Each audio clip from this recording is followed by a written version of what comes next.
I haven't put these on in such a long time. There we go. Now we're good. Feels so good to be out here again. All right, we're gonna move ourselves a little bit more back here. Oh, the touch is still there.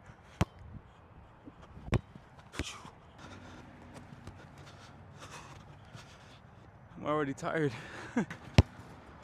Oh my god.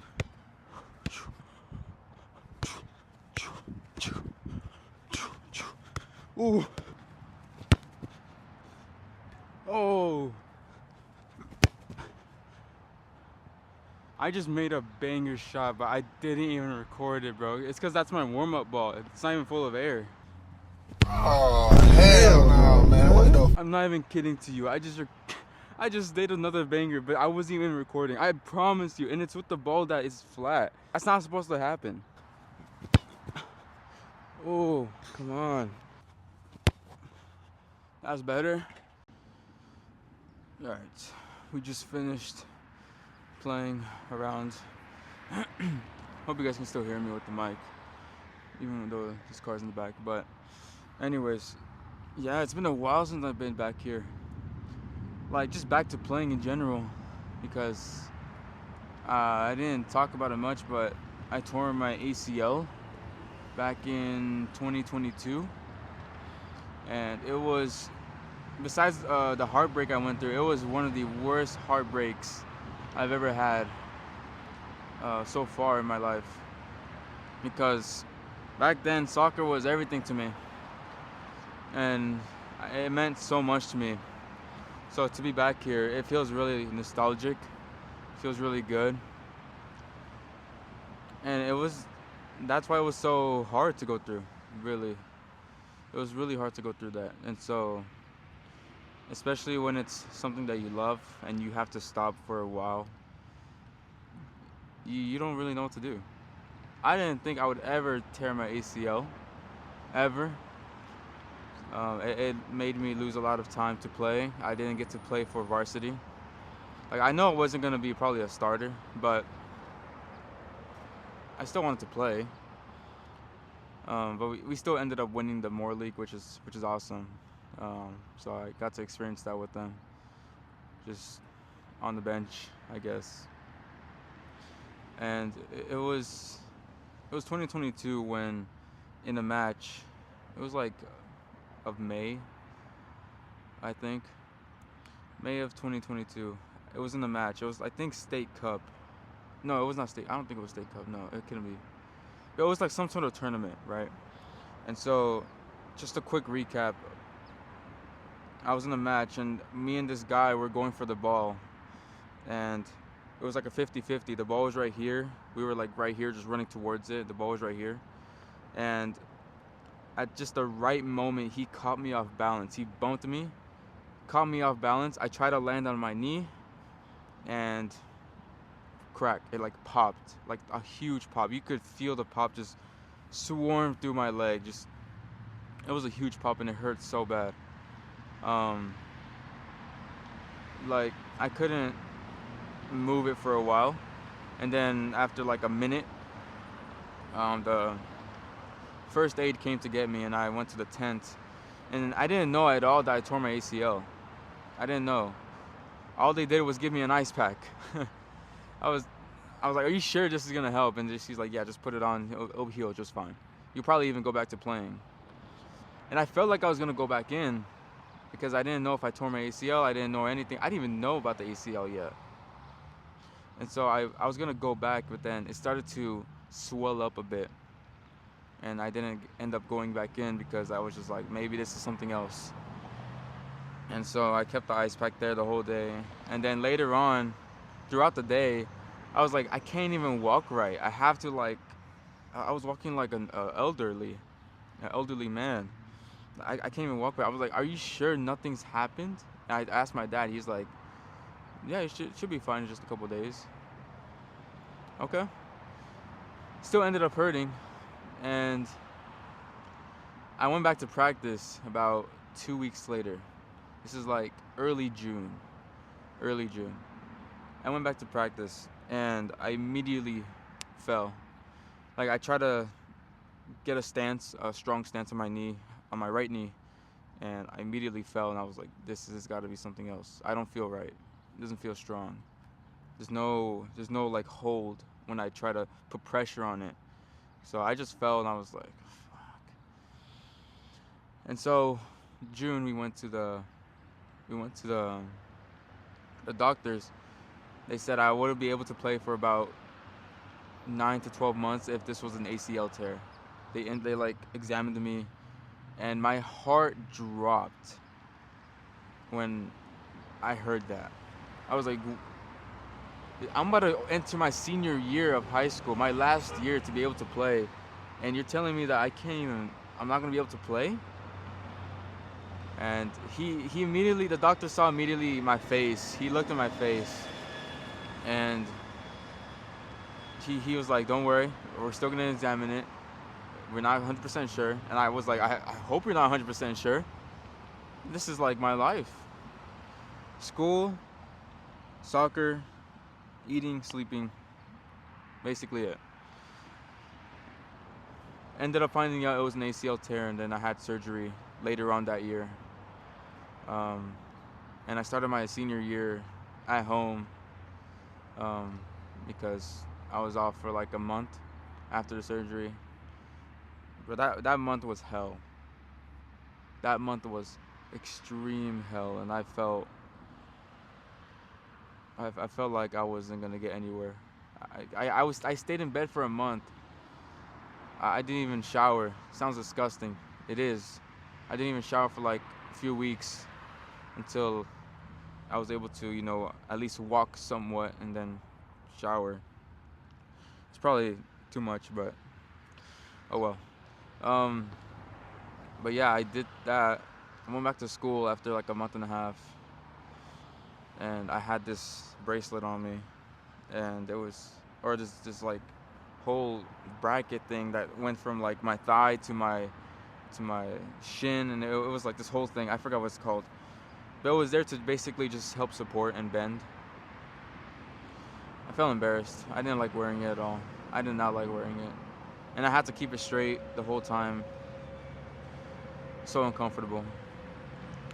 All right, so I ended up missing my varsity year, and it was hell just looking at everyone practice and play. I couldn't do anything about it. But I didn't let that stop me to amount to anything.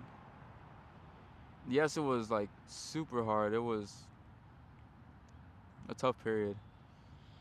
And I was also going through other stuff throughout my senior year. My senior year was pretty tough, honestly. Like I had good friends, but like there was other things around that just didn't add up well, and my senior year ended up being like okay. It was okay. Apart from graduation. Graduation was fun. But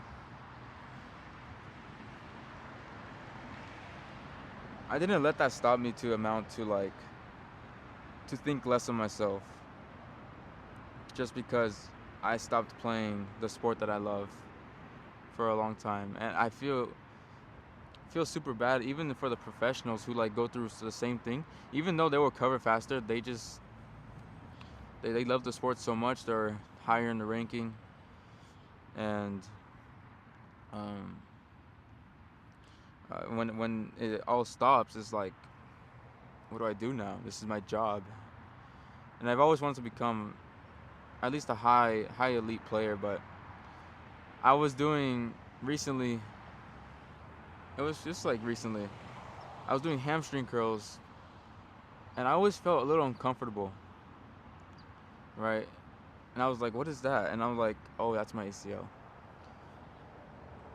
So I'm not 100% there. It probably won't be 100% there at all to be able to like have brute force or pressure on it, like to play in like high level matches. But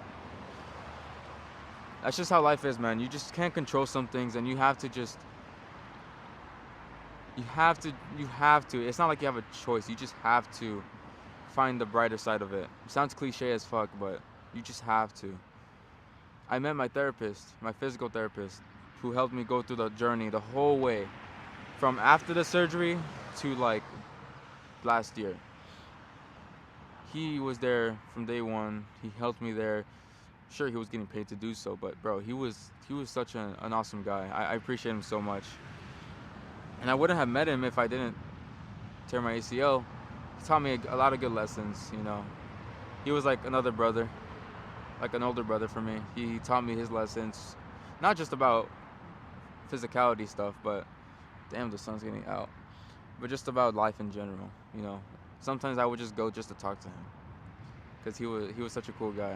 He was so chill. Um, but a lot of things wouldn't have happened already if I didn't tear my ACL. Like, yeah, it would have been great if I didn't tear it. Like, we wish like these bad things don't happen, but you have to look at the brighter side of things. And so, unfortunate things are going to happen. They're going to happen, regardless. Whether it's a huge thing, whether it's a small thing, there's going to be unfortunate events. And you have to just keep pushing.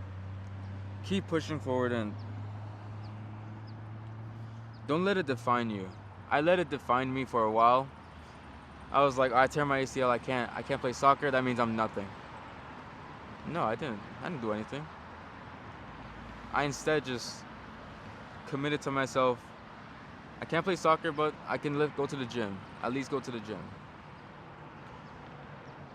And I was like, I'm blessed to still have my leg. I'm blessed to still have both of my arms. I'm blessed to still have a lot of these things that some people don't even have, aren't even born with sometimes. And I like to look at it through like a perspective of reference. Like, for example, what if the average playing time for anyone was like 15 years, and then everyone stopped? What if the average playing time for someone to play soccer was like 15 years? I was 17 when I tore this. That would mean, I got 2 extra years. I'm blessed. I'm grateful. And that's not to make you feel comfortable. That's to make you feel grateful. Okay? That's not to like give yourself a crutch. It's just to look at it through a different lens. Right? Like, I don't know. I'm not going to stop recording because I'm just going to let my mind process things. But if you're going through anything that's like been unfortunate, look at it through a different lens. Let's say I don't know. Let's say you lost like a limb or so. That's like pretty extreme. But what if everyone at one point will lose their limbs, but you only lost one? You'll feel grateful, right? And it might seem silly, but it's a perfect way to just be grateful for the event. Be grateful for the event. Be grateful. Let's say your pet died. Like, let's say your pet died at, I don't know, 5 years old, your pet dog. And the average lifespan of a dog is like 3 years. And your dog was 5. Would you be grateful that he lived an extra 2 years? You would, right? I mean, yeah, it might not be reality, but it's just a perspective of reference to be grateful for anything that happens in your life that's really unfortunate. And I'm still grateful for this ACL tear. It might sound silly to some people. I just tore a ligament. You can't play soccer. Boo-hoo. Yeah, it might sound silly, but for me, it was a big moment. A big period of my life where I was, like, really down. But I also look at it the way as there's so much people going through such worse times than me. Like, when I was recovering in my bed, I'm like, there's people who are going through such worse times. There's people out there in war. trying to not get their head blown off. And I'm here crying and bitching about my knee. That's a reference that I used in order to get over this. There's people who are going through much worse times, and I'm bitching here just crying about something that is going to heal eventually. People out here can't even eat. There's people who can't even find a place to call home. I have a home, I have my limbs, I have my family who loves me, I have people around me who support. Not much, but they support. And I already know who the fake ones are. No big deal. And that's another thing. You find out who's with you and who's not. You find out when you're going through a tough period, you find out who's with you and who's going to be by your side, and you find out who's not even going to reach out. Not even many people reached out to me when I was going through this tough period. Not a victim story, by the way. I'm just saying that you gotta, once you see, or once you go through an unfortunate event, you're going to find out those people who are the real ones and the ones who are fake. I thought I had real friends back in high school. I thought I did. Okay, and there's still a group of friends that I still talk to sometimes here and there. I'm still cool with them. But the majority didn't even ask me how I was, and they're not gonna ask you how you were if they don't care. And they have every right to not care, but the real ones will actually come and like check up on you, right? Just as a courtesy. So don't be mad or upset or angry, even though yes, you can be in the moment, but in the long run, don't hold it as a grudge or an excuse to why you're not going to, amount to anything. Don't use that as an excuse. Use it as a lesson. Use this period that you're going through as a lesson that you're going to look back on. I knew when I was going through this period, I knew I was gonna look at it like 10 years later and look at this period now that I'm going through, or that I was going through, and just laugh at it. You're gonna laugh at these bad moments, man. These moments are not gonna last forever, and like few years down the line, you're going to just laugh back at it. And look at me when I was like 5 years ago going through this heartbreak. How cute. That was cute. Look at me going through this I don't know, divorce of my parents. That's cute. I mean, yeah, it might be trauma in the moment, but you're gonna look back at it and like just be like, it was a period of my life where I was just going through a hard time. And look at me going through this thing. You're gonna look back at it and you're just gonna laugh at it. And of course, there's gonna be some events that are gonna scar you. Of course, I'm not saying that you're going to laugh at everything. But everything that happens bad in your life is gonna shape you for later on. It surely shaped me for who I am now. If everything was good, if everything was going well, you wouldn't have learned these lessons. You wouldn't have found out those people who weren't able to, who are fake, basically. You wouldn't be able to find out who are the real ones, who are the fake ones. You wouldn't be able to find out who you have met along the journey if you didn't go through that hard event. I met a lot of cool people online, especially when I was going through my recovery, because I was posting it a few times. And there was a lot of people going through the same thing when I was posting on TikTok. There was people going through the same thing, and they were commenting and then messaging me, bro, I had my surgery in a month or two. I had my surgery just recently. It felt like the world's ending. And now I can really relate to those people and just give them the best advice that I learned. So don't use it as don't let this bad time just like scar you too much. Learn from it. Look at the bright side. have a reference point of there's people going through much worse times than me, and I'm over here bitching about this. I'll probably see you guys in the next one. Just a little, how much is it, 20 minutes? Yeah. I'll see you guys in the next one right now. I'm going to go hit the gym and going to probably edit this video and work on some stuff at home. So I'll see you guys.